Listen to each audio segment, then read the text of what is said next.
చిన్న అబ్బాయి ఇక్కడ లేరు కాబట్టి చెన్నైలో ఉన్నారు కాబట్టి వెళ్దామంటే ఇప్పుడు వెళ్దాం చెప్పండి వెళ్ళిపోదాం అబ్బాయిని తీసుకుందాం నెక్స్ట్ టైం వెళ్ళిపోదాం చెన్నై వెళ్దాం మీ మనవడి కోసమైనా వెళ్ళాలి వెళ్ళాలి భలే రిసీవ్ చేసుకుంటాడు మిమ్మల్ని. అవునా ఓకే.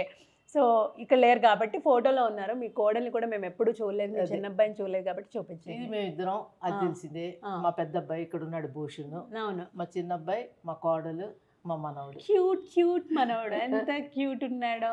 వాళ్ళ పెద్దనాన్న పెట్టు వాళ్ళిద్దరు ఒక సెట్. అవునా పెద్దనాన్న వాళ్ళిద్దరు ఒక సెట్. ఓహో ఎంత ముద్దుగా ఉన్నాడు. దిష్టి తీసేసుకోండి మేము వెళ్ళాక. ఇప్పుడు 7 years ఆయనకి. ఎంత బాగా చూస్తున్నాడు ఫోటోకి వెళ్ళి. బాగుంది, క్యూట్ ఫ్యామిలీ అన్నమాట. మంచిగా ఎక్స్పాండ్ అవ్వాలి ఫ్యామిలీ అని చెప్పి కోరుకుంటున్నాను నేను. మీరు గారు చాలా అన్యోన్యంగా ఉంటారు. నేను సార్ ఇంటర్వ్యూలో కూడా చెప్పాను, అంటే ఒక ఇన్స్పైరింగ్ కపుల్ అండి మీరు అని చెప్పేసి. సో ఇంత ఇన్స్పైరింగ్గా ఉంటున్నారు అని అంటే ఎంతవరకు మీరు మెయింటైన్ చేస్తున్నారు అనేది.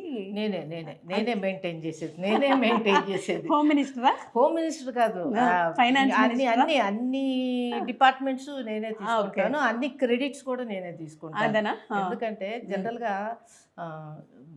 జెంట్స్కి ఎలా ఉంటుందంటే కాస్త వాళ్ళ వర్క్ ప్రెషర్స్ వల్ల దేని వల్లనో వాళ్ళకి అంత ఆలోచించడం కానీ ఓపిక కానీ పేషెన్స్ కానీ ఉండదు. మనకు ఆడవాళ్ళకి ఓపిక ఎక్కువ, పేషెన్స్ ఎక్కువ. అందుకే మనల్ని భూమాతతో పోల్చారు కాబట్టి మనంత పేషెన్స్గా ఉండాలి ఏ విషయంలో అయినా సరే. దెబ్బలాడద్దని అనట్లా, దెబ్బలాడండి, ఆర్గ్యూ చేసుకోండి, మాట్లాడుకోండి. బట్ ఒకటే సూత్రం, ఆయన అరిచినప్పుడు మీరు గమ్మున ఉండండి, మీరు అరిచినప్పుడు ఆయన గమ్మున ఉండమని చెప్పండి. ఉండనప్పుడు ఏం చేద్దాం? ఉండనప్పుడు కామ్ అయిపోండి. ఇంకా ఆయన గమ్మున ఉండరు అన్నప్పుడు మీరు కామ్ అయిపోండి. మీరు అరవద్దు, మీరు అరవద్దు. తప్పు ఎవరిదైనా సరే ఒకేసారి ఇద్దరు అరిస్తే మటుకు అది చాలా దూరం వెళ్ళిపోతుంది. ఒకళ్ళు ఆటోమేటిక్గా సైలెంట్ అయిపోయారంటే అది గొడవ పెద్దది అవ్వదు. గొడవని ఎప్పుడు ఫినిష్ చేయడానికి చూడాలి కానీ లాగకూడదు. దానికి నేను మా ఇంట్లో నేను 100% ఎవరు ఇచ్చిన ఒపీనియన్ నా క్రెడిట్ నేనే ఇచ్చుకుంటా, నా సర్టిఫికేట్స్ నేనే తీసుకుంటాను. కానీ ఇది ఫ్యాక్ట్. కానీ అందరికి మంచి సూత్రం అమ్మా, ఇది చాలా మంచి సూత్రం.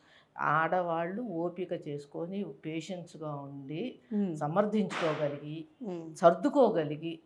ఫస్ట్ పాయింట్ అడ్జస్ట్మెంట్ అనేది ఏంటో చాలా చీపు సబ్జెక్ట్ లాగా చూస్తారు కానీ చాలా మంచి అది మంచి కాన్సెప్ట్. ఎక్కడైనా ఇప్పుడు ఆఫీస్కి వెళ్తున్నారండి, ఉద్యోగాలు చేస్తున్నారు, ఆ బాస్ ఏదో తిడతారు, నోరు మూసుకొని వస్తారు కదండి. అంతే కదా మరి ఇంట్లో ఎందుకు ఉండరు? ఇంట్లో కూడా ఉండాలి కదా, ఆడవాళ్ళు అవని మగవాళ్ళు అవని ఇంట్లో కూడా ఉండాలి. మళ్ళీ ఇది ఒకటి అంటూ ఉంటారు కదా, అంటే ఆఫీస్లోనూ పడి ఇక్కడ పడి ఏంటిది అని చెప్పేసి చిరాకు పడిపోతుంటారు. ఆఫీస్లో పడినప్పుడు ఇంట్లో ఎందుకు ఇక్కడైతే పడి ఉంటారు కాబట్టి పడకుండా రివర్స్ అవుతారు. అలా కాదు కదా. అవును, అంటే నేను అనేది మగవాళ్ళు అరుస్తున్నారు, ఆడవాళ్ళు పడి ఉండాలి, ఆడవాళ్ళు అలా కాదు. ఇద్దరు భర్త అరుస్తుంది, మ్యూచువల్ అండర్స్టాండ్. ఎవరు అరిచినా కూడా ఇద్దరు అండర్స్టాండ్ చేసుకోవాలి, సందర్భాన్ని బట్టి ఉండాలి. ఇంకా అంతకు మించి కూడా సర్దుకున్నా కూడా తెగించకంటే దాన్ని ఏమంటారు, సమస్యలు పరిష్కారం అవ్వకుండా ఉన్నంత ఘోరమైన ఉన్నప్పుడు అప్పుడు ఎదిరించాలి, అది తప్పదు. అవి సపరేట్. చిన్న చిల్లర వాటికి కూడా ఒక మంచి లైఫ్ని డిస్టర్బ్ చేసుకోకూడదు.